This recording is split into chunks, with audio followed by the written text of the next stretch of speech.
Seimo narys Andrius Šedžius vieną savo darbo dieną pradėjo Šiaulių Juventos mokykloje. Parlamentaras pradinių klasių mokiniams vedė pamoką apie konstituciją, Seimo darbą, prezidentūrą, įstatymų priėmimo tvarką. Socialdemokratas sako, kad surengęs pamoką apie valstybės valdymą pajuto, kaip tai įdomu vaikams. Politikas tikina, žinodamas, kad eis į mokyklą, kur jo pamokos laukia pradinukai, gerai pasiruošė, mat vaikai labai reikli auditorija, o ir užduotis buvo sunki – vaikams papasakoti apie valstybės valdymą, įstatymus taip, kad jie tikrai viską suprastų. Viena iš tokių nuostabiausių dienų Seimo nario darbo gyvenime, tai iš tiesų susitikti su vaikais, trečiokais, ketvirtokais, papasakoti jiems apie Lietuvos Respublikos konstituciją, tai yra Seimas, prezidentūra, konstitucinis teismas, kaip yra leidžiami įstatymai, koks yra įstatymų kelias, ilgas ir sudėtingas.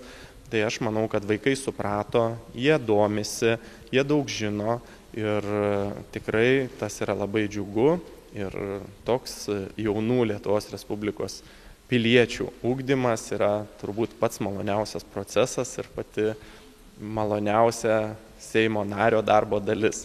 Po Seimo nario pamokos vaikai sakė, kad tokia pamoka, kai moko neįprasti mokytojai, o Seimo narys pirma.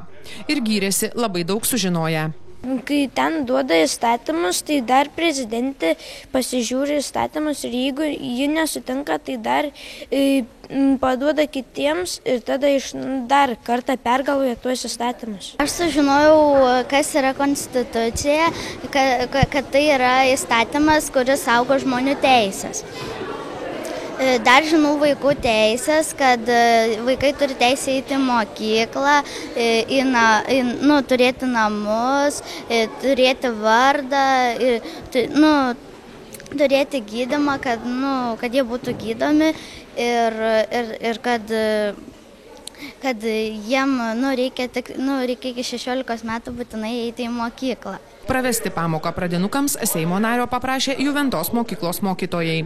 Po pamokos Seimo narys mokykloje paliko labai gražių ir informatyvių vaikiškų knygučių apie konstituciją.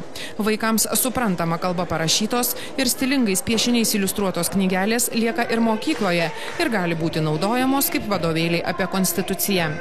Vaikai svečiui dovanojo mažytį koncertą.